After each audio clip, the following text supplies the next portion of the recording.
नमस्कार, आप देख रहे हैं राजधानी लाइव और आपके साथ मैं हूं निशा रौतेला। तो चलिए राजधानी लाइव की शुरुआत करते हैं राजधानी की इस बड़ी खबर के साथ। देश अपनी आजादी के 75 साल पूरे होने का जश्न बड़ी धूमधाम से मना रहा है और इस बीच 15 अगस्त के राष्ट्रीय पर्व यानी स्वतंत्रता दिवस के जश्न और समारोह को लेकर केंद्र सरकार ने बड़ी एडवाइजरी जारी की है। दरअसल देश में रोजाना कोरोना के औसतन 15,000 से अधिक मामले सामने आ रहे हैं और इस बीच केंद्र ने राज्यों से ये सुनिश्चित करने को कहा है कि स्वतंत्रता दिवस समारोह के लिए कोई बड़ी सभा नहीं हो और सभी लोग कोविड-19 की गाइडलाइंस यानी दिशा निर्देश का पालन करें। इसी के साथ आपको बता दें कि राज्य सरकारों को भी निर्देशित किया गया है। केंद्रीय गृह मंत्रालय ने सभी राज्यों और केंद्र शासित प्रदेशों को राज्य और केंद्र शासित प्रदेशों के प्रत्येक जिले के सभी प्रमुख स्थानों पर स्वच्छ भारत अभियान चलाने और स्वैच्छिक नागरिक भागीदारी के माध्यम से इन्हें स्वच्छ बनाए रखने के लिए एक पखवाड़े और महीने भर तक इसे जारी रखने को कहा गया है। आपको बता दें कि मंत्रालय ने एक विज्ञप्ति में कहा है कि एहतियात के तौर पर कोविड-19 के खिलाफ समारोह में बड़ी सभाओं से बचा जाना चाहिए और ये जरूरी है कि कोविड-19 के दिशा निर्देशों का पालन किया जाए। केंद्रीय स्वास्थ्य मंत्रालय ने शुक्रवार को दिए गए आंकड़ों के अनुसार देश में कोविड-19 की 16,561 नए मामले सामने आए हैं और संक्रमितों की संख्या बढ़कर 4,42,23,557 हो गई है। जबकि एक्टिव केस की अगर बात की जाए तो अभी देश में 1,23,000 से ज्यादा एक्टिव कोरोना पेशेंट है और वहीं आपको बता दें कि मंत्रालय की ओर से सुबह 8 बजे जारी आंकड़ों के अनुसार आपको बता दें कि देश में संक्रमण के 49 लोगों की मौत हुई है और मृतकों की संख्या बढ़कर अब 5,26,928 हो गई है। मौतों के इन 49 मामलों में वो 10 लोग शामिल हैं जिनके नाम आंकड़ों का पुनः मिलान करते हुए हैं। केरल ने संक्रमण में हुई मौतों की सूची में डाले हैं और गृह मंत्रालय ने सरकारी विभागों और शैक्षणिक संस्थानों को पर्यावरण संरक्षण के लिए जागरूकता फैलाने के लिए वृक्षारोपण कार्यक्रम चलाने को भी कहा है।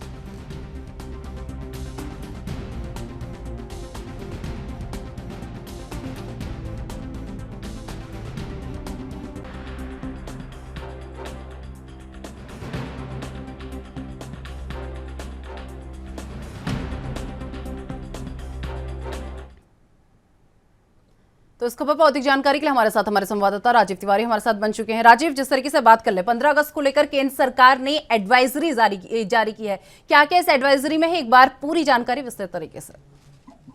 देखिए, बिल्कुल सही कहा आपने। यहाँ पर बात करें 15 अगस्त के मद्देनजर रखते हुए केंद्र सरकार की तरफ से एक एडवाइजरी जारी की गई है सभी राज्यों के लिए। यहाँ पर बात करें जिस तरीके से पूरे देश के अंदर एक तरफ तो 15 अगस्त का जश्न मनाया जा रहा है, अमृत उत्सव मनाया जा रहा है और लगातार कहीं ना कहीं ये भी कोशिश की जा रही है कि कोरोना काल के अंदर जो स्थिति बिगड़ी हुई थी उसको दोबारा से कहीं ना कहीं पटरी पर लाया जाए। मगर यहाँ पर अब दोबारा से कहीं ना कहीं पूरे देश के अंदर कोरोना की जो लहर है, चौथी लहर जो है वो कहीं ना कहीं अब दोबारा से संक्रमित होती नजर आ रही है और लगातार वो आंकड़े जो है जो बीच में थम गए थे अब वो दोबारा से बढ़ने लगे हैं और लगातार कहीं ना कहीं इसको लेकर केंद्र सरकार जो है वो लगातार राज्य सरकारों से संपर्क करने की कोशिश कर रही है और लगातार ये भी कहा जा रहा है कि जो आंकड़े बढ़ रहे हैं उसको कंट्रोल करने के लिए राज्य सरकारें जो है वो अपनी तरीके से सक्षम है और लगातार जो कदम उठाने होंगे, चाहे वो कोविड गाइडलाइन के हों या फिर स्वच्छ भारत के हों, उनको कहीं ना कहीं पालन किया जाए और जनता जो है वो बड़े कार्यक्रमों से भीड़ से बचे। यानी कि हर एक को ये कोशिश करनी होगी कि जो भीड़ का जो समारोह है उनके अंदर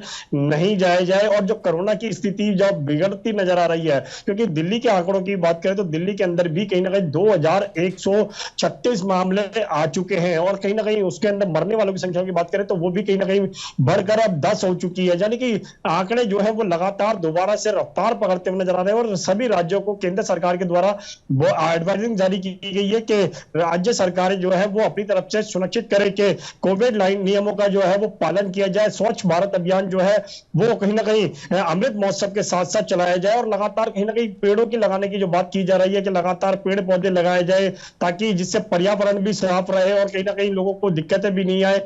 इस तरीके की मुहिम जो है वो लगातार दिल्ली के अंदर भी चलाई जा रही है और दिल्ली की सरकार भी यही कोशिश कर रही है कि अस्पतालों के अंदर जो मरीज है उनका प्रॉपर इलाज हो और लगातार कहीं ना कहीं जो आंकड़े बढ़े कोरोना के उसको भी कंट्रोल किया जाए। मगर ये एडवाइजरी जो है केंद्र सरकार के द्वारा दी गई है और ये सभी राज्यों के लिए सुरक्षित करना होगा। जी राजीव, जिस तरीके से बात कर ले 15 अगस्त को लेकर जिस तरीके से कहा है कि बड़े कार्यक्रमों या सभाओं से बचने की यहाँ पर बात कही गई है, अगर सभा जिस तरीके से 15 अगस्त है तो जाहिर सी बात है कि कार्यक्रम होंगे और सभाएं भी होंगी, तो कितने लोग इसमें शामिल हो सकते हैं?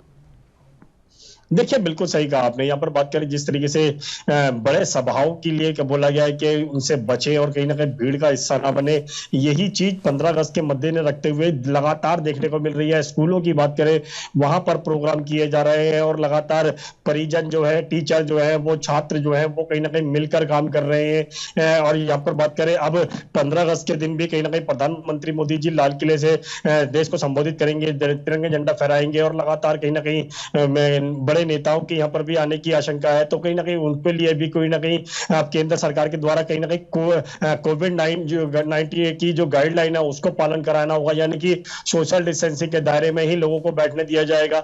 दिल्ली के अंदर की बात करें, दिल्ली के तमाम इलाकों की बात करें, वहां पर भी डीएम को, एसडीएम को और यहाँ तक कि पुलिस प्रशासन को ऑर्डर दे दिए गए हैं ताकि कोविड नियमों का पालन किया जाए। और जो सभाएं की जा रही हैं या कार्यक्रम किए जा रहे हैं, उनके अंदर भी भीड़ के लिए कहीं ना कहीं कंट्रोल करने के लिए दिल्ली पुलिस और एसडीएम को ऑर्डर दे दिए गए हैं। मगर यहाँ पर बात करें जिस तरीके से सभाएं चल रही हैं, तो उनके अंदर जो भीड़ का हिस्सा बन रहे हैं, उसके लिए कहीं ना कहीं जनता को भी जागरूक होना पड़ेगा। और दिल्ली सरकार की तरफ से भी मास्क ना लगाने के ऊपर भी कहीं ना कहीं 500 रुपए का जुर्माना दोबारा से लागू कर दिया गया है, ताकि अगर जो लोग मास्क नहीं लगाएंगे उनके ऊपर 500 रुपए का जुर्माना किया जाएगा।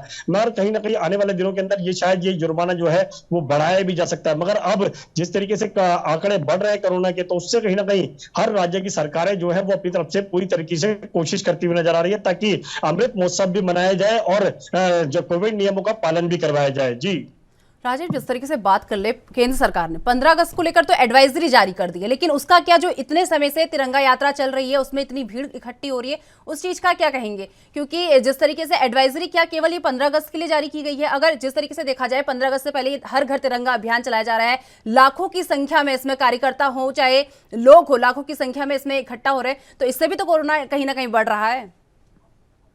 देखिए देखिए बिल्कुल सही कहा आपने। यहाँ पर बात करें जिस तरीके से कि रैलियां की जा रही हैं या फिर कहें सभाएं की जा रही हैं या फिर कहें हर घर तिरंगा यात्रा निकाली जा रही है, हर घर तिरंगा पहुंचाने की कोशिश की जा रही है केंद्र सरकार के द्वारा। और यहाँ तक कि हर घर तिरंगा को यानी कि 15 अगस्त यानी कि 13 अगस्त से लेकर 15 अगस्त के बीच में जो हर घर पर तिरंगा होना चाहिए, ताकि ये कहीं ना कहीं देशभक्ति की जो भावना है वो जागे। मगर जो नेताओं के द्वारा सभाएं की जा रही हैं, रैलियां की जा रही हैं, बाइक रैली की जा रही है, आज भी 13 तारीख है और आज से भी कहीं ना कहीं रैलियां की जाएंगी। और लगातार पिछले कुछ दिनों के अंदर बड़े नेताओं की बात करें, चाहे वो भाजपा के हो या फिर और किसी नेता पार्टी के हो, वो लगातार रैलियां कर रहे हैं। और लगातार उन रैलियों के अंदर, बाइक रैली हो या फिर कहें सभाएं हो, उनके अंदर मास्क नहीं लगा रहे, चाहे वो बड़े नेता हो या छोटे नेता हो या फिर आम जनता हो। तो कहीं ना कहीं जो आंकड़े हैं वो भी बढ़ने का कारण है कि ये भी बताया जा रहा है कि इसके द्वारा भी कहीं ना कहीं बढ़ सकते हैं आंकड़े।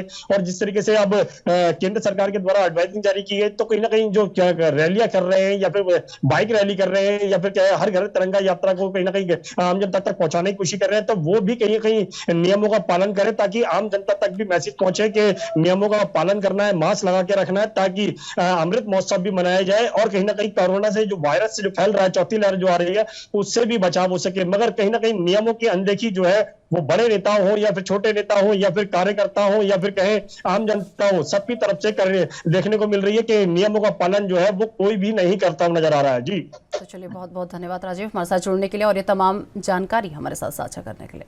तो आपको बता दें कि यूपी में अब श्रमिकों के बच्चे भी बोर्डिंग स्कूल में पढ़ाई कर सकेंगे। आपको बता दें इसके लिए प्रदेश ने 18 मंडलों में अटल आवासीय विद्यालय खोले जाएंगे। आगरा के फतेहपुर सिकरी के कोरई गांव में स्कूल का निर्माण कराया जा रहा है। इस पर 1281 करोड़ का खर्च आएगा। एक स्कूल के निर्माण के लिए 17.15 करोड़ के खर्च का अनुमान है और निर्माणाधीन स्कूलों में 1000 छात्र छात्राओं की क्षमता वाला ये होगा और ये स्कूल मुख्यमंत्री योगी आदित्यनाथ के ड्रीम प्रोजेक्ट में भी शामिल है। इस स्कूल में स्टूडेंट्स के लिए हॉस्टल भी बनाए जाएंगे और अटल आवासीय विद्यालय में पंजीकृत श्रमिकों के बच्चों को शिक्षा दी जाएगी। यहाँ सीबीएसई और आईसीएसई पैटर्न के आधार पर पढ़ाई होगी। इस स्कूल की पूरी जिम्मेदारी श्रम विभाग को सौंपी गई है। ये स्कूल नवोदय विद्यालयों की तर्ज पर तैयार हो रहा है और यहाँ पर श्रमिकों के बच्चों को जो है क्वालिटी एजुकेशन मुहैया करवाई जाएगी, ताकि वो समाज की मुख्य धारा के साथ मिलकर देश के विकास में अपना योगदान दे सके। फतेहपुर सिकरी के कोरई गांव में मई 2021 में अटल आवासीय विद्यालय का निर्माण शुरू हुआ था। इसका निर्माण तेजी से चल रहा है। उम्मीद है कि अक्टूबर माह के अंत तक भवन बनकर तैयार हो जाएगा।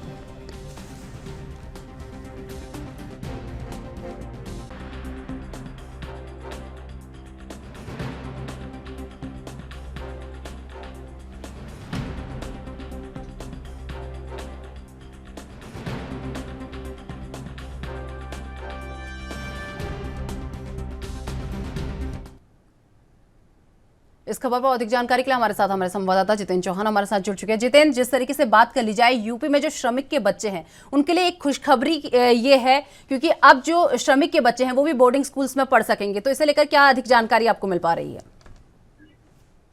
देखिए, बिल्कुल जाहिर सी बात है, क्योंकि अक्सर निधन होने के कारण, गरीब होने के कारण जो श्रमिक के बच्चे हैं वो कहीं ना कहीं शिक्षा प्राप्त नहीं कर पा रहे हैं, और उसको लेकर उत्तर प्रदेश के मुख्यमंत्री योगी आदित्यनाथ का ड्रीम प्रोजेक्ट भी कहा जा सकता है। ये ड्रीम प्रोजेक्ट है और मुख्यमंत्री योगी आदित्यनाथ की इसमें एक बड़ी उपलब्धि मानी जाएगी, जिसमें यूपी के जो श्रमिक के बच्चे हैं वो कहीं ना कहीं वो बोर्डिंग स्कूल में पढ़ सकेंगे। और यूपी में 18 मंडलों में बनाए जा रहे हैं अटल आवासीय विद्यालय, और कहीं ना कहीं आगरा में कोरई गांव में बन रहा है पहला आवासीय विद्यालय, और लगभग 71.15 करोड़ की लागत से आगरा बन रहा है ये आवासीय विद्यालय, और जिसमें श्रमिक विभाग जो श्रमिक होते हैं उनके बच्चे पंजीकृत कराकर स्कूल में पढ़ सकेंगे। वो छात्र छात्राएं दोनों ही होंगे, और श्रम विभाग में पंजीकृत श्रमिकों को, बच्चों को ये स्तरीय शिक्षा मिलने का कहीं ना कहीं काम किया जाएगा। और जिसमें मुख्यमंत्री की ड्रीम प्रोजेक्ट के तहत जो आजकल जो गरीब बच्चे हैं, जो कह सकते हैं जो श्रम विभाग में श्रमिक बच्चे, उनके श्रमिक जो पंजीकृत है उनके बच्चों को कहीं ना कहीं शिक्षा देने के लिए काम उत्तर प्रदेश सरकार करने जा रही है। और कहा यह जरूर जा सकता है कि अक्टूबर में ये तैयार हो जाएगा भवन अटल आवासीय विद्यालय, और कहीं ना कहीं नवोदय विद्यालय की तर्ज पे ये पूरी शिक्षा प्राप्त की जाएगी। इन विद्यालयों में श्रम विभाग जो पंजीकृत निर्माण करने वाले श्रमिक होंगे उनके बच्चों को कहीं न कहीं शिक्षा देने का काम किया जाएगा, और साथ ही साथ ये देश के विकास में अपना एक बड़ा योगदान करने का काम भी करेगा। और आगरा के फतेहपुर सीकरी क्षेत्र में कोरई गांव में एक पहला विद्यालय बन रहा है, जिसमें कहीं ना कहीं कहा जा रहा है कि अक्टूबर तक ये पूरा हो जाएगा। 2021 में पूरा होना था, लेकिन ये पूरा नहीं हो सकता, अब जल्दी पूरा हो जाएगा, और अगले सत्र से बच्चों को प्रवेश मिलना शुरू हो जाएगा। ये अब 14 वर्ष की आयु से बच्चों को प्राथमिक व जूनियर में बच्चों का एडमिशन लिया जाएगा, और हाई स्कूल और माध्यमिक शिक्षा से उपलब्ध गुणवत्ता परक जो शिक्षा होगी वो कहीं ना कहीं बच्चे को देने का काम किया जाएगा। नए सत्र की बात की जाए तो 2023 में विद्यालय की जो प्रवेश प्रक्रिया है वो कहीं ना कहीं शुरू हो जाएगी। काफी चीजें इसमें खासियत होंगी, क्योंकि इसमें बच्चों को शिक्षा तो दी जाएगी, रहना और खाना फ्री में दिया जाएगा, बोर्डिंग होगी, और खेल कूद से लेकर जो उच्च शिक्षा तक जितनी भी चीजें होंगी वो सब मुख्यमंत्री योगी आदित्यनाथ की सरकार यानी उत्तर प्रदेश की सरकार बच्चों को सौंपेगी। और कहा जा सकता है कि पूर्वकालिक अध्यापक, 3 अंशकालिक अध्यापक, 1 वार्डन, 1 लेखाकार, 4 चौकीदार, चपरासी, ऐसी तमाम जिनकी आवश्यकता होती है विद्यालय में, उन सब के कहीं ना कहीं उसमें रखा जाएगा। और कहा जाता है कक्षा 5 में होंगे और एक कक्षा 1 के अध्यापक होंगे। ऐसे पूरी तरह से कहीं ना कहीं गरीबों के जो बच्चे जो वंचित रह जाते हैं शिक्षा को, उस वंचित ना रहे, उसके लिए सीएम का एक बड़ा कदम है।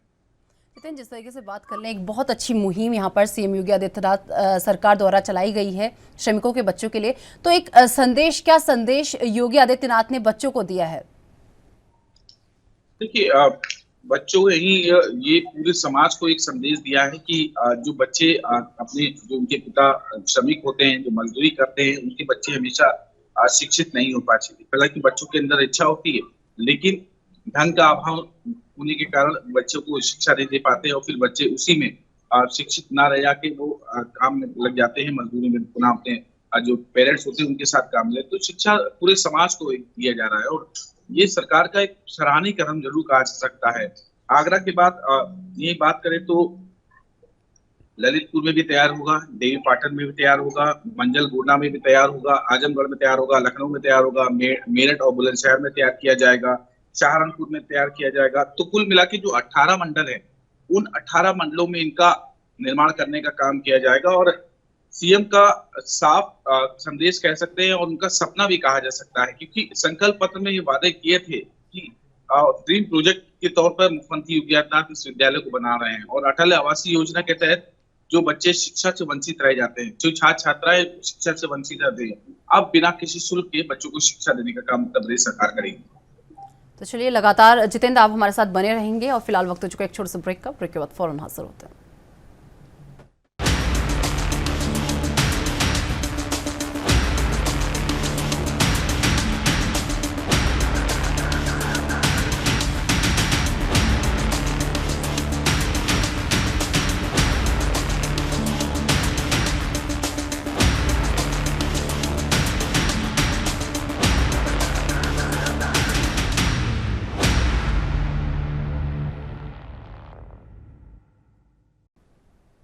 ब्रेक के बाद फिर से आपका स्वागत है। लगातार हमारे संवाददाता जितेंद्र चौहान हमारे साथ बने हुए। जितेंद्र, जिस तरीके से बात कर लें, जो गरीब तबके के लोग हैं, अक्सर देखा जाता है कि पैसा नहीं होने की वजह से एक अच्छी शिक्षा अपने बच्चों को प्रोवाइड नहीं कर पाते। लेकिन अब वहीं अगर बात करें तो यूपी सरकार ने बहुत अच्छी पहल शुरू की है, जिससे अब हर गरीब बच्चे को जो है अच्छी शिक्षा मुहैया कराई जा सके। तो इस सब चीज को लेकर जो गरीब परिवार के लोग हैं उनका क्या कुछ कहना है, और जिन बच्चों के लिए ये मुहिम तैयार की जा रही है, ये मुहिम लाई जा रही है, उन बच्चों का इस पर क्या कुछ कहना है? देखिए निशा, हर गरीब का एक कहीं ना कहीं और हर व्यक्ति का एक सपना होता है, और इसमें बच्चा उनका शिक्षित हो, पढ़ लिख कर आगे बढ़े, समाज के साथ कदम से कदम मिला के चढ़े, तो सभी को खुशी होगी इस बात के लिए, और श्रमिकों के अंदर भी इस बात को खुशी होगी। अक्टूबर में तैयार हो जाएगा विद्यालय, अटल आवासीय विद्यालय, और सीबीएसई और आईसीएसई की पैटर्न पे बच्चों को शिक्षा दी जाएगी। और ये लोग कहा जा सकता है कि इससे एक उच्च शिक्षा भी देने का काम करेगी उत्तर प्रदेश सरकार, और प्रत्येक विद्यालय में यूँ कहा जा सकता है कि 1000 बच्चे ही दिए जाएंगे। ऐसा नहीं है कि निःशुल्क है तो पूरी तरह ज्यादा से ज्यादा बच्चों को ठूस कर पढ़ाया जाए, लेकिन तो हर चीज का उनका ध्यान उत्तर प्रदेश सरकार धरने जा रही है, और 1001 विद्यालय में बच्चे ही होंगे, और हॉस्टल से लेके खाने पीने की व्यवस्था से लेकर खेल कूद के सामान से लेकर सभी चीज शिक्षा जो परत चीजें होती है वो उत्तर प्रदेश सरकार देने जा रही है श्रमिकों को। और कहीं न किसी प्रकार का कोई भी शुल्क नहीं लिया जाएगा श्रमिकों से, जिसमें प्रवेश किया जाएगा। जो श्रम विभाग में पंजीकृत होंगे उनको कहीं ना कहीं उनके बच्चों को शिक्षा देने का काम किया जाएगा, और उच्च शिक्षा देने का काम भी उत्तर प्रदेश सरकार करने जा रही है। और जाहिर सी बात है कि बच्चे, श्रमिकों के बच्चे अब शिक्षित होकर अच्छी से अच्छी शिक्षा प्राप्त करके वो कदम से कदम मिलाकर समाज के साथ चलने का काम जरूर करेंगे। चलिए, बहुत बहुत धन्यवाद जितेंद्र हमारे साथ जुड़ने के लिए और ये तमाम जानकारी हमारे साथ साझा करने के लिए। तो आपको बता दें कि महाराष्ट्र में भाजपा ने सत्ता हासिल करते ही संगठन में बदलाव कर जातीय गणित साधने व आगे की रणनीति पर काम करना शुरू कर दिया है। आपको बता दें कि विदर्भ से ओबीसी नेता चंद्रशेखर बावनकुले को प्रदेश अध्यक्ष व मुंबई के मराठा नेता आशीष सोलार को दोबारा मुंबई अध्यक्ष बनाया गया है। अब तक मराठा समाज के चंद्रकांत पाटिल महाराष्ट्र भाजपा के व मंगल प्रभात लोढ़ा मुंबई के अध्यक्ष थे। और आपको बता दें, हाल ही में मंत्रिमंडल विस्तार में इन दोनों को कैबिनेट मंत्री बना दिया गया है। इसीलिए अब प्रदेश अध्यक्ष की जिम्मेदारी अन्य पिछड़ा वर्ग के नेता चंद्रशेखर बावनकुले को व मुंबई अध्यक्ष की जिम्मेदारी आशीष सोलार को दी गई है। शेलार पिछले मुंबई महानगर पालिका चुनाव के दौरान भी मुंबई भाजपा के अध्यक्ष थे। उनके नेतृत्व में ही भाजपा लंबी छलांग मारकर 35 से 82 सीटों तक पहुंचने में सफल रही थी। तब भाजपा सिर्फ 2 सीटों से शिवसेना से पीछे चल रही थी, और इस बार भाजपा पिछली सारी कमियों को दूर कर शिवसेना को बीएमसी की सत्ता से हटाना चाहती है, और इसीलिए उसने कमान फिर से पुराने सेनापति के हाथों में सौंप दी है। अध्यक्ष चुने जाते ही आशीष सेलार ने शिवसेना पर हमला बोलते हुए घोषणा कर दी है कि इस बार चुनाव में मुंबई महानगर पालिका में बदलाव अटल है, और उन्होंने भरोसा जताया है कि मुंबई में अगला महापौर भाजपा से होगा। दूसरी ओर चंद्रशेखर बावनकुले को प्रदेश अध्यक्ष बनाने के पीछे भी गहरे कारण हैं। 2014 से अब तक महाराष्ट्र भाजपा की कमान मराठा नेता के हाथ में ही रही है। हाल ही में सर्वोच्च न्यायालय से स्थानीय निकाय चुनाव में मराठा समाज को राजनीतिक आरक्षण की मंजूरी मिलने के बाद भाजपा इस वर्ग को अपनी ओर खींचना चाहती है, और राज्य में इस वर्ग की आबादी 38% के आसपास है। और महाविकास अघाड़ी सरकार के दौरान जब भाजपा स्थानीय निकाय चुनाव में ओबीसी वर्ग को आरक्षण देने के लिए जोरों शोरों से आंदोलन चला रही थी, तो तभी उसने चंद्रशेखर बावनकुले को भी आगे रखा था।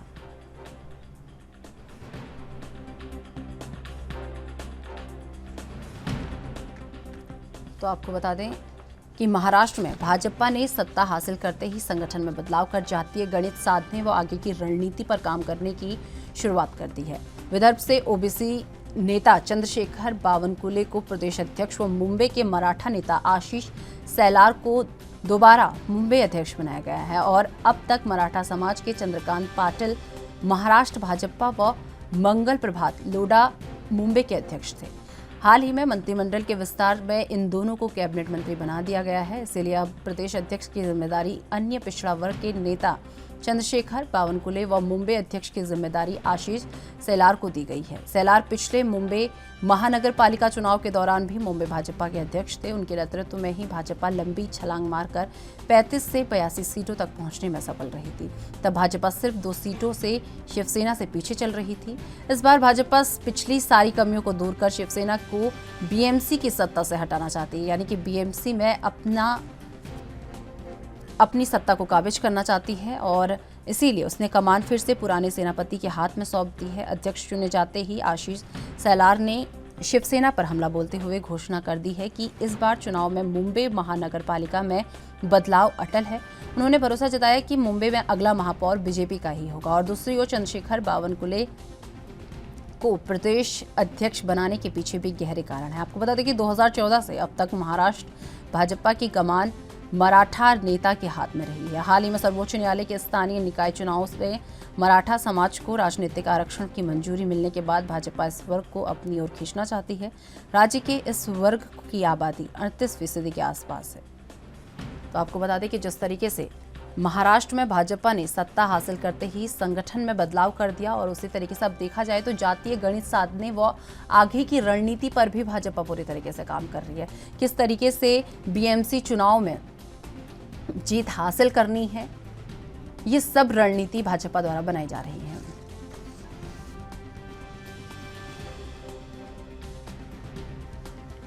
तो आपको बता दें कि महाराष्ट्र में भाजपा ने सत्ता हासिल करते ही संगठन में बदलाव कर जातीय गणित साधने व आगे की रणनीति पर काम करने की शुरुआत कर दी है। विदर्भ के ओबीसी नेता चंद्रशेखर बावनकुले को प्रदेश अध्यक्ष व मुंबई के मराठा नेता आशीष सेलार को दोबारा मुंबई अध्यक्ष बनाया गया है। अब तक मराठा समाज के चंद्रकांत पाटिल महाराष्ट्र भाजपा व मंगल प्रभात लोढा मुंबई के अध्यक्ष थे। हाल के मंत्रिमंडल विस्तार में इन दोनों को कैबिनेट मंत्री बना दिया गया है। इसलिए अब प्रदेश अध्यक्ष की जिम्मेदारी अन्य पिछड़ा वर्ग के नेता चंद्रशेखर बावनकुले को व मुंबई अध्यक्ष की जिम्मेदारी आशीष सेलार को दी गई है। सेलार पिछले मुंबई महानगर पालिका चुनाव के दौरान भी मुंबई भाजपा के अध्यक्ष थे। उनके नेतृत्व में ही भाजपा लंबी छलांग मारकर 35 से 82 सीटों तक पहुंचने में सफल रही।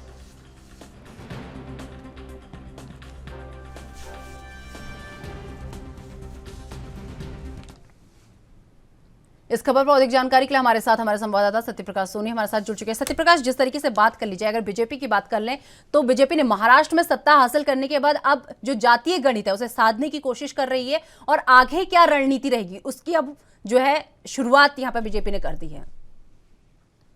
बिल्कुल निशा जी, देखिए महाराष्ट्र में सत्ता परिवर्तन के बाद अब संगठन परिवर्तन किया गया है। यह संगठन परिवर्तन का उद्देश्य है मुंबई महानगर पालिका में पूरी तरह से कब्जा जमाना, क्योंकि भारतीय जनता पार्टी पहले से भी कह रही है कि इस बार का महापौर भारतीय जनता पार्टी का महापौर होगा। ऐसे में मुंबई अध्यक्ष आशीष सेलार को बनाया गया, जबकि महाराष्ट्र प्रदेश अध्यक्ष चंद्रशेखर बावनकुले को बनाया गया है, क्योंकि आशीष सेलार जो है मराठवाड़ा से आते हैं, मराठी वोट साधेंगे और ओबीसी आरक्षण को लेकर जिस तरह से माननीय कोर्ट ने एक कहा है कि अगर लोकल जो है निकाय चुनाव होता है तो उसमें ओबीसी आरक्षण देने चाहिए, उसको लेकर जो है चंद्रशेखर बावनकुले को महाराष्ट्र प्रदेश अध्यक्ष बनाया गया है। हालांकि चंद्रशेखर बावनकुले पहले भी भारतीय जनता पार्टी के समय में मंत्री रहे हैं, लेकिन इस बार जो मौका दिया गया है काफी जो है सराहा जा रहा है कि आने वाले समय में जब मुंबई महानगर पालिका का चुनाव होगा तो भारतीय जनता पार्टी के खेमे में जो 35 से 82 वोट जो है सीटें लाई गई थी उसमें ज्यादा इजाफा हो सकता है, क्योंकि शिवसेना का कब्जा जो है करीब 25 सालों से जो है महानगर पालिका में है। ऐसे में अगर भारतीय जनता पार्टी इस तरह से अगर जाति कार्ड खेलती है तो जाहिर तौर पर काफी बड़ा परिवर्तन हो सकता है और ये संभव है कि इस बार जो है महानगर पालिका में भारतीय जनता पार्टी का महापौर काबिज हो जाए।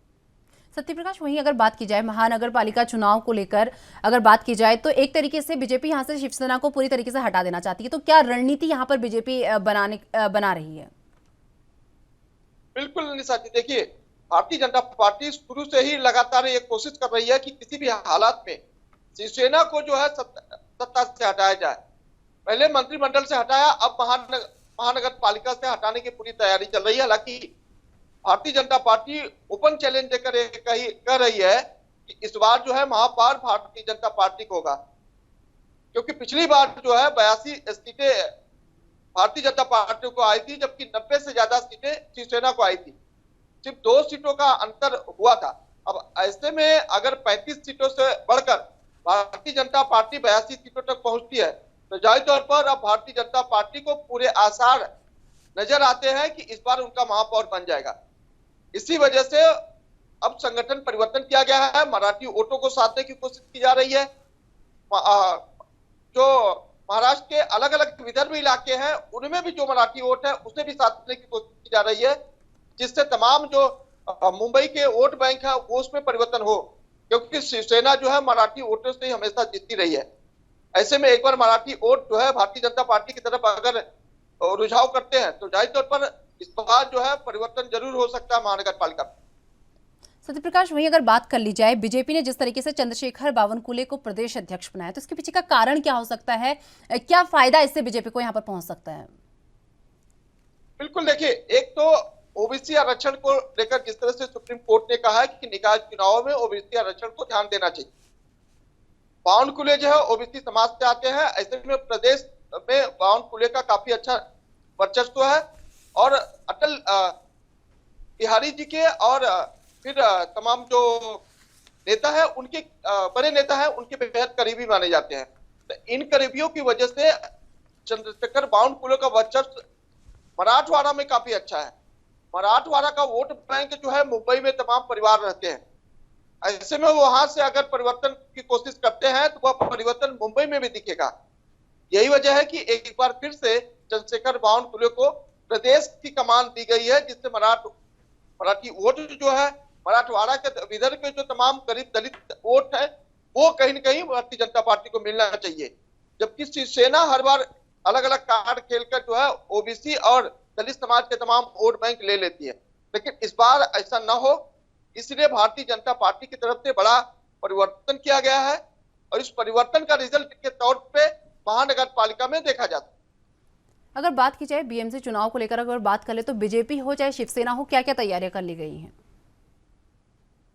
देखिए, भारतीय जनता पार्टी लगातार यह कोशिश कर रही है कि जिस तरह से उनके पास अभी 82 सीटें हैं महानगर पालिका की, अब उसमें परिवर्तन करने के बाद बढ़ाना कैसे है उस पर लगातार काम कर रही है।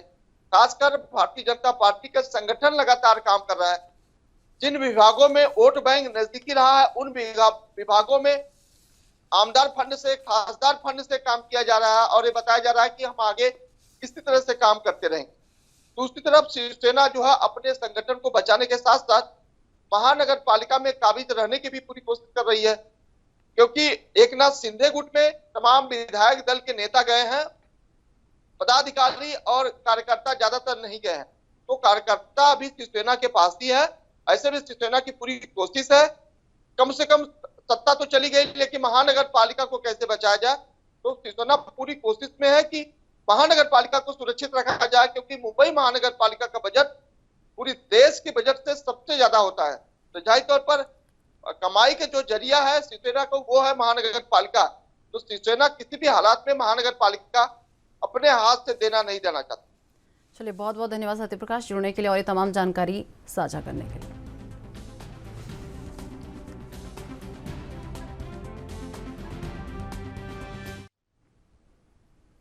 हिमाचल प्रदेश में धर्म परिवर्तन पर कानून पहले से अधिक कठोर हो गया है। हिमाचल प्रदेश विधानसभा में धर्म की स्वतंत्रता संशोधन विधेयक 2022 पेश हुआ।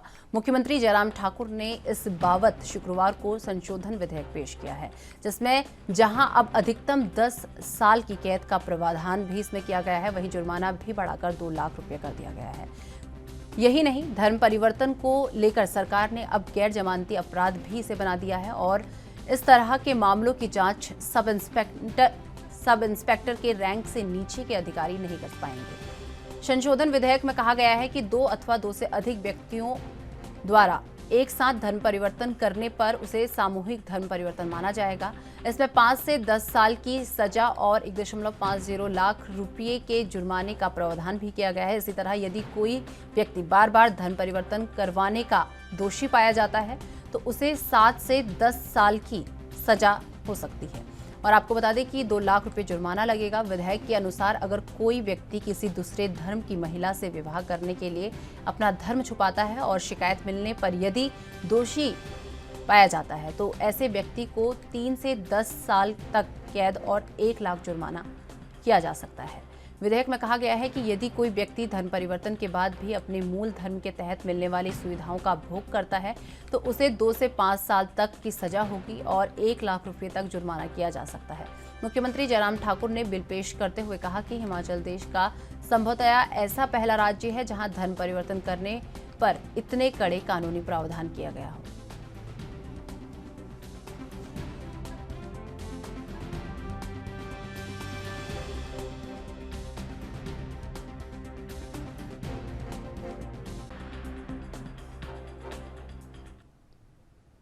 इस खबर पर अधिक जानकारी के लिए हमारे साथ हमारी ब्यूरो चीफ हिमाचल से टीना ठाकुर जी हमारे साथ जुड़ चुकी है। टीना जी, अब हिमाचल में अब जबरन तरीके से धर्म परिवर्तन करना अब लोगों को महंगा पड़ सकता है, तो इसे लेकर क्या कुछ अपडेट आपको मिल पा रही है? जी बिल्कुल, जो धर्म की स्वतंत्रता का जो संशोधन विधेयक वो पिछले कल ही हिमाचल विधानसभा के मॉनसून सेशन में किया गया और इस पर चर्चा होगी। जो ये धर्म परिवर्तन का जो कानून है वो पहले से यहाँ पे लागू है, लेकिन अब जो सामूहिक धर्म परिवर्तन है उसको अपराध की श्रेणी में हिमाचल ने लाके खड़ा कर दिया है और 2 या 2 से अधिक अगर एक साथ कोई धर्म परिवर्तन करता है तो उसे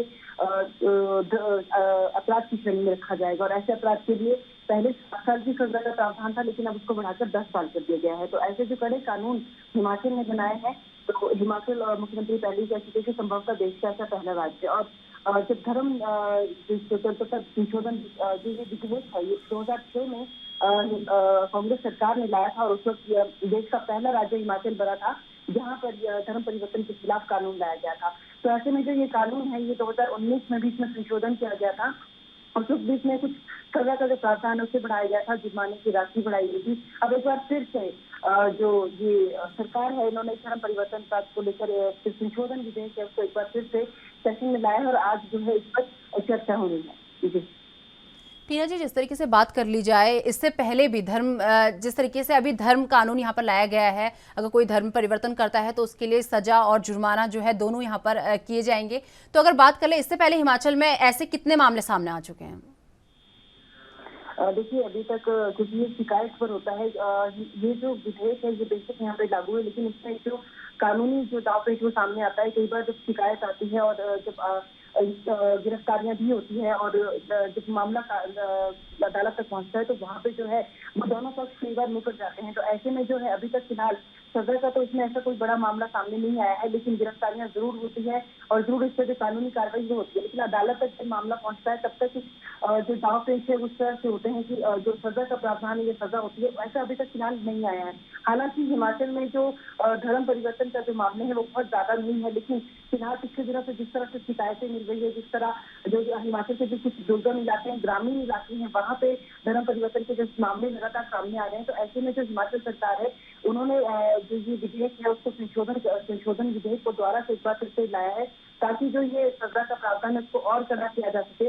और अब जो पहले इसमें ये था कि आप जब आप FIR करते थे तो पुलिस अपनी जांच करती थी, लेकिन अब इसमें ये हो गया कि DSP लेवल से नीचे का जो अधिकारी है वो इसमें जांच नहीं करेगा, DSP लेवल तक का अधिकारी इसमें जांच कर सकेगा और जो जांच रिपोर्ट है या फिर जो अदालत में जो चालान पेश होगा वो जल्दी से जल्दी उसकी भी जो न्यूनतम सीमा है वो कम कर दी गई है ताकि जो ऐसे मामले हैं उनमें जो बाद में जो ये अदालत में जो मुकर जाते हैं मामले उनमें कमी आए और जो हिमाचल में जो धर्म परिवर्तन के जो लगातार मामले बढ़ रहे हैं उस पर अंकुश लगाया जा सके। टीना जी, वहीं अगर बात कर लें, ये तो रही जबरन धर्म परिवर्तन करने की बात, अगर कोई अपने मन से धर्म परिवर्तन करता है तो उसके लिए क्या प्रावधान किए गए हैं?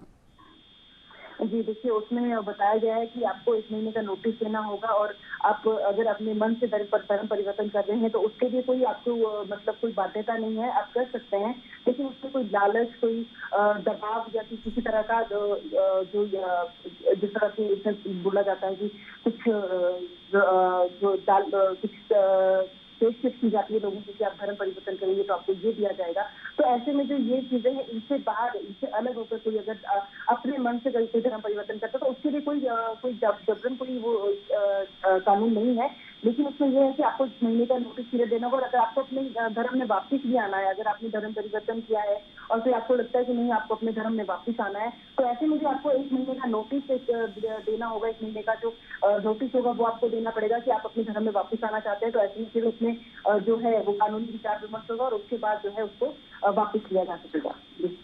इस पूरे मामले में CM जयराम ठाकुर का क्या कुछ कहना है? जी देखिए, मुख्यमंत्री जयराम ठाकुर ने कहा है कि जो हिमाचल है, हिमाचल काफी शांत प्रदेश है, पहाड़ी प्रदेश है।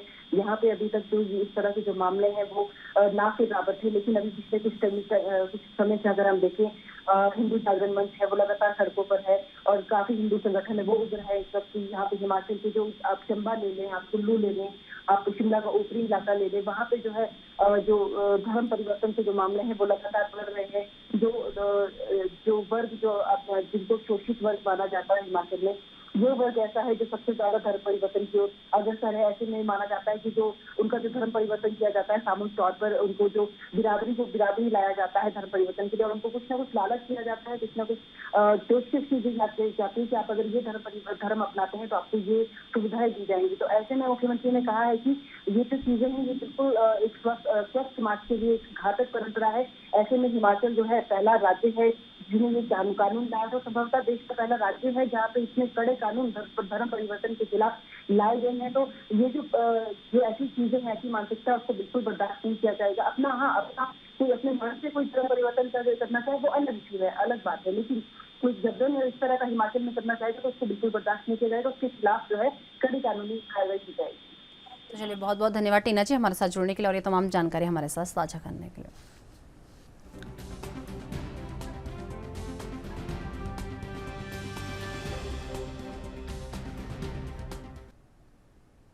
दिनांक 16 अगस्त 2022 से 10 सितंबर 2022 तक जिला स्तर के तृतीय श्रेणी और चतुर्थ श्रेणी कर्मचारियों के स्थानांतरण जिले के माननीय प्रभारी मंत्री जी के अनुमोदन से कलेक्टर द्वारा किए जा सकेंगे और प्रभारी मंत्री के अनुमोदन उपरांत स्थानांतरण आदेश तदनुसार प्रसारित होंगे और कलेक्टर ये सुनिश्चित करेंगे कि स्थानांतरण किए जाने वाला पद जिला स्ववर्ग का है और स्थानांतरण करने का अधिकार जिला स्तर पर है और स्थानांतरण प्रस्ताव संबंधित विभाग के जिला स्तरीय अधिकारी द्वारा विस्तृत प्रशिक्षण उपरांत तैयार कर कलेक्टर के माध्यम से प्रभारी मंत्री को प्रस्तुत किए जाएंगे और प्रभारी मंत्री के अनुमोदन उपरांत जिले के कलेक्टर द्वारा आदेश प्रसारित किए जाएंगे। तृतीय श्रेणी के कर्मचारियों के मामलों में उनके स्ववर्ग में कार्यरत कर्मचारियों की कुल संख्या के अधिकतम 10% और चतुर्थ श्रेणी के कर्मचारियों के मामलों में अधिकतम 10% तक स्थानांतरण किए जा सकेंगे। स्थानांतरण के समय ध्यान रखा जाएगा कि यदि अनुसूचित क्षेत्रों के शासकीय सेवक का गैर अनुसूचित क्षेत्र में स्थानांतरण करने का प्रस्ताव है तो उसके एवजदार का भी प्रस्ताव अनिवार्यतः रखा जाए, यानी ग्रामीण क्षेत्र में जितने प्रतिशत पद रिक्त हैं शहरी क्षेत्रों में लगभग उसी के अनुरूप पद रिक्त रह सके। ऐसी स्थिति निर्मित ना हो कि शहरी क्षेत्रों में लगभग सभी पद भरे हों और ग्रामीण क्षेत्रों में काफी रिक्तियां बनी रहे।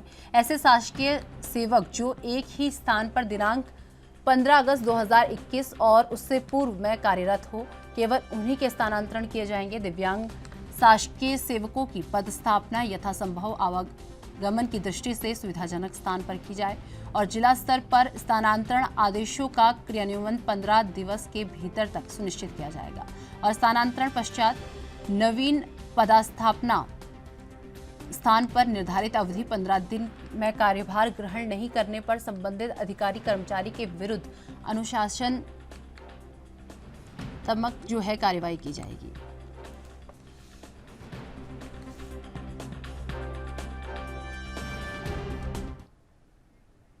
तो चलिए फिलहाल वक्त हो चुका एक छोटे से ब्रेक का। ब्रेक के बाद फौरन हाजिर होते हैं।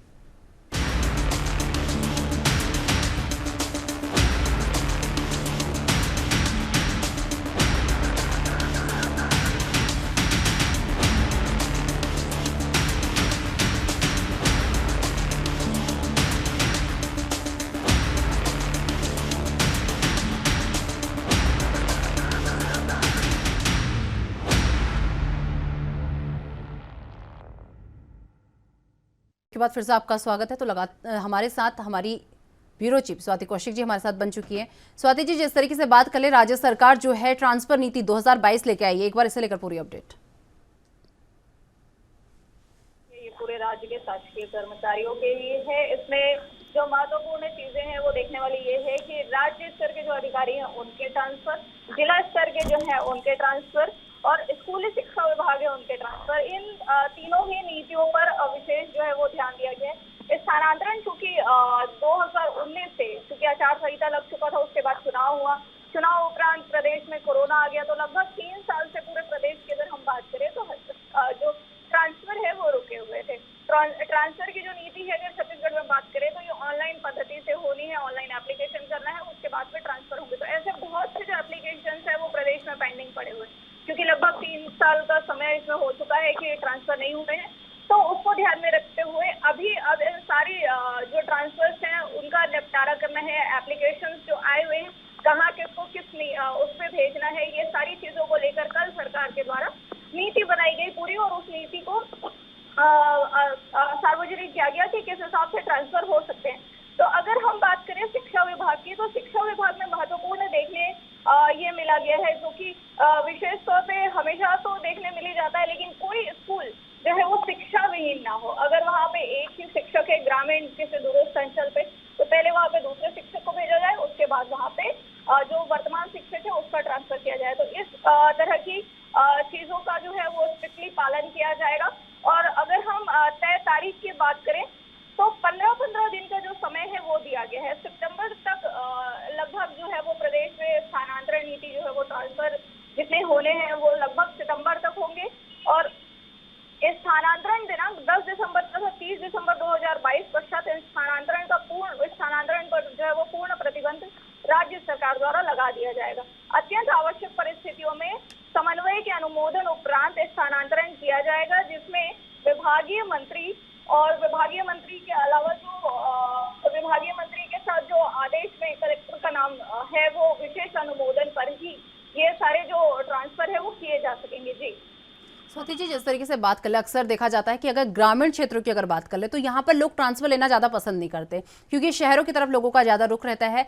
लेकिन जिस तरीके से ये ट्रांसफर नीति 2022 आई है, इसके बाद क्या क्या बदलाव देखने को मिल सकता है? जिस तरीके से ग्रामीण पदों जो पद थे वो रिक्त रहते थे, इसके बाद क्या क्या बदलाव वहाँ पर देखने को मिल सकते हैं उन पदों पर? देखिए, बिल्कुल इसमें सरकार ने क्लियर कर दिया गया है कि 10% से ज़्यादा कहीं पे भी ट्रांसफर नहीं होंगे। वर्तमान कार्यरत लोगों में किसको आवश्यकता है, किसको कितनी, क्योंकि कई बार क्या होता है किसी हेल्थ इश्यूज की वजह से या आवागमन के रीजंस को देखते हुए भी ट्रांसफर की आवश्यकता होती है। अगर हस्बैंड वाइफ दोनों काम कर रहे हैं तो फैमिली के हिसाब से भी ट्रांसफर की आवश्यकता होती है। तो जो पूरा विगत 3 वर्षों से रुका हुआ जो कार्य है उसको अभी सरकार को संपादित करना है। तो इसमें उन्होंने तारीख के साथ प्रतिशत भी तय किया है कि 10% से ज्यादा का ट्रांसफर नहीं होगा, चाहे वो दूरस्थ अंचल हो चाहे वो शहरी क्षेत्र हो। तो इसको देखते हुए तो कहीं ना कहीं ये लग रहा है कि समन्वय जो है वो एक बना रहेगा। एकदम से जो पूरा जो ऑफिशियल स्ट्रक्चर है किसी भी संस्थान का वो नहीं बदलेगा। जी वहीं अगर बात की जाए यहाँ पर राज्य स्तर पर स्थानांतरण की और जिला स्तर पर स्थानांतरण की बात भी की गई है, तो एक बार इसे लेकर पूरी अपडेट। देखिए, राज्य स्तर पर जो स्थानांतरण की बात की गई है उसमें अधिकारी वर्ग जो है वो अभी तक अगर हम देखें तो अति आवश्यक होने पर या तो CS लेवल पे ट्रांसफर होता था, लेकिन राज्य स्तर पर अगर हम बात करें तो संभागीय मंत्री जो विभागीय मंत्री है, विभागीय मंत्री के बाद वो चीज अनुमोदित होगी, कलेक्टर के पास से एप्लीकेशन विभागीय मंत्री के पास आएगा, वहां से स्वीकृत होने के बाद वो वापस कलेक्टर के पास जाकर ये सारी जो एक स्ट्रक्चर होता है शासकीय ढांचा उस पर चलेगा। जिला स्तर की बात करें तो जिला स्तर पर कलेक्टर के पास जाएगा, वहां से चीजें जो है वो कहाँ कितनी रिक्वायरमेंट बन रही है उसके हिसाब से ट्रांसफर होगा। लेकिन वहीं पर इसमें एक जो बात देखें कि दिव्यांगों के लिए विशेष व्यवस्था की हमेशा जो है वो जरूरत रहती है कि आवागमन में कोई परेशानी ना हो, हेल्थ इश्यूज जिनके साथ रहते हैं उनके साथ इन चीजों को देखा जाता है। तो ये जो राज्य स्तर के ट्रांसफर ले ले या जिला स्तर के ट्रांसफर ले ले, इन सारी चीजों को देखते हुए ही किया जाएगा। इसमें 10% का मापदंड तो दिया ही गया है, उसमें विशेष तौर पे इन चीजों का बहुत ध्यान रखा जाएगा कि अगर किसी को स्वास्थ्य का ट्रांसफर रीजन की वजह से ट्रांसफर चाहिए, अगर कोई दिव्यांग है तो उस व्यथा को पहले समझा जाएगा। जी चलिए, बहुत बहुत धन्यवाद स्वाति जी हमारे साथ जुड़ने के लिए और ये तमाम जानकारी हमारे साथ साझा करने के लिए। भारतीय जनता पार्टी की उत्तराखंड इकाई के नवनियुक्त अध्यक्ष महेंद्र भट्ट ने शुक्रवार को कहा कि राष्ट्रीय ध्वज नहीं फहराने वाला मकानों के तस्वीरों की उन्होंने मांग की है और साथ ही उन्होंने ऐसी मांग की है और इससे विपक्षी दलों के निशाने पर जो है भट्ट आ गए हैं और कहा है कि देश के लिए सच्ची भावना रखने वाला कोई भी व्यक्ति आज़ादी के 75 साल का जश्न मनाने के लिए अपने घर पर तिरंगा फहराने से नहीं हिचकेगा। उन्होंने स्पष्ट किया कि उनकी टिप्पणी केवल पार्टी कार्यकर्ताओं के संदर्भ में थी। हालांकि उन्होंने कहा, मेरा ये दृढ़ संकल्प, दृढ़ विश्वास है कि जो भी व्यक्ति इस देश के लिए महसूस करता है, अपने घर पर तिरंगा लगाने से नहीं हिचकेगा। पार्टी के प्रदेश अध्यक्ष ने कहा कि तिरंगे के सम्मान के लिए हमारे स्वतंत्रता सेनानी फांसी के फंदे पर लटक गए। उन्होंने कहा कि मैं चाहता हूं कि प्रधानमंत्री के आज़ादी के अमृत महोत्सव को मनाने के आह्वान पर देश भर में हर घर पर तिरंगा फहराया जाए। हाल में नैनीताल जिले के हल्द्वानी में दिए अपने बयान को दोहराते हुए भट्ट ने कहा कि देश उन पर विश्वास नहीं करेगा जो इस मौके पर अपने घरों पर तिरंगा नहीं फहराएंगे। गौरतलब यह है कि हल्द्वानी में एक कार्यक्रम में भट्ट ने कहा था कि जिस घर में तिरंगा नहीं लगेगा हम उसे कभी विश्वास की नज़र से नहीं देख पाएंगे। मुझे उस घर का फोटो चाहिए जिस पर तिरंगा ना लगा हो।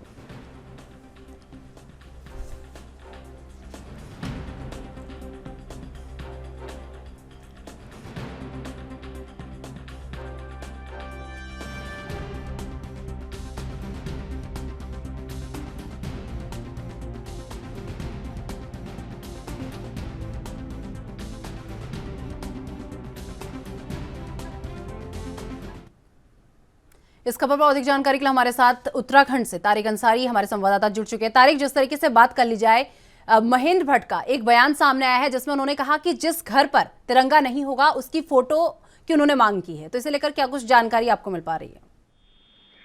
जी बिल्कुल, मैं आपको बता दूं, महेंद्र भट्ट ने ये अपने बयान में हल्द्वानी में कहा था कि जिस घर पर तिरंगा नहीं होगा उसकी कार्यकर्ता फोटो खींचे, लेकिन अब महेंद्र भट्ट अपने बयान से बिल्कुल पलट गए हैं। उनका साफ तौर पर ये कहना है कि मैंने किसी से भी ऐसा नहीं कहा, बल्कि जो मेरे बीजेपी के कार्यकर्ता हैं, जो भाजपा के कार्यकर्ता हैं, उनसे ये कहा गया था कि जो अपने घर पे तिरंगा लगाए उसका फोटो खींचे। तो जाहिर तौर पर अब महेंद्र भट्ट अपने बयान से पलट गए हैं। उन्होंने साफ तौर पर इस बात से इनकार किया था कि मैंने ऐसी कोई बात नहीं की कि जो अपने घर पर तिरंगा नहीं लगाएगा उसे भारतवासी कहलाने का कोई अधिकार नहीं। तो जाहिर तौर पर बिल्कुल उन्होंने अपनी सफाई दी है। अपने पूरे बयान में उन्होंने बिल्कुल साफ कर दिया है कि मैंने किसी के लिए भी ऐसी बात नहीं की, किसी भी देशवासी के लिए ऐसी बात नहीं की। मैंने सिर्फ अपने कार्यकर्ताओं को संबोधित करके कहा था कि जो कार्यकर्ता अपने घर पे तिरंगा लगाए उसका फोटो खींचे। जी तारिक, वहीं अगर बात कर लें, जिस तरीके से भट्ट ने कहा, अपना बयान दिया था, उसके बाद वो कहीं ना कहीं विपक्षी दलों के निशाने पर आ गए, तो विपक्ष की तरफ से क्या क्या प्रतिक्रियाएं इस बयान को लेकर सामने आ रही हैं?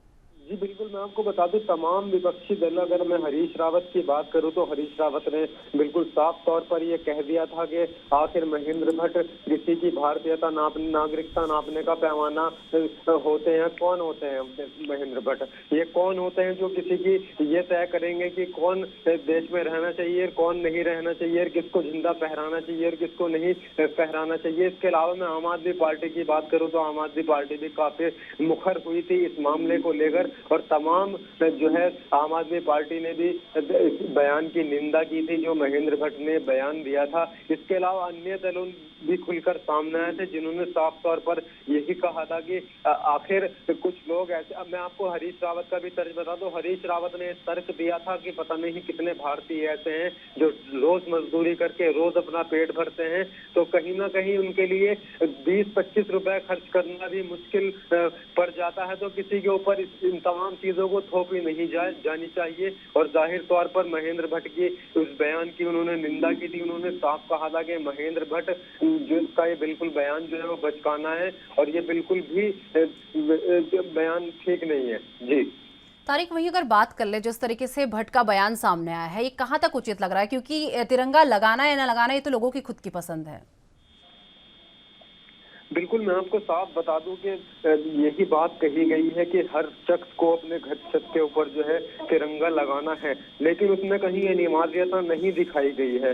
तो बिल्कुल जाहिर तौर पर कुछ लोगों का यही कहना है कि इस चीज को जो है अनिवार्य बनाया जा रहा है, जबरदस्ती लोगों से किया जा रहा है। लोगों से कुछ लोगों ने तो यह भी आरोप लगा रहे हैं कि लगातार जबरदस्ती लोगों से पैसे ऐंठे जा रहे हैं। तो बिल्कुल जाहिर तौर पर ये चीज बिल्कुल साफ होनी चाहिए कि जिस शख्स को अपने घर पे तिरंगा लगाना है वो लगा सकता है, और जिसे नहीं लगाना है वो उसके अनिवार्यता के आधार पर और उसकी इच्छा के आधार पर छोड़ दिया जाना चाहिए। क्योंकि यहाँ पर जो भारत में रहता है हर जो है इंसान जो है भारतवासी है, उसे उसके अंदर खुद दिल में एक ललक होनी चाहिए कि वो अपने छत पर, घर की छत पर तिरंगा लगाए, स्वतंत्रता दिवस मनाए और इसका जो है सम्मान करे। तो चलिए, बहुत बहुत धन्यवाद तारिक हमारे साथ जुड़ने के लिए और ये तमाम जानकारी हमारे साथ साझा करने के लिए।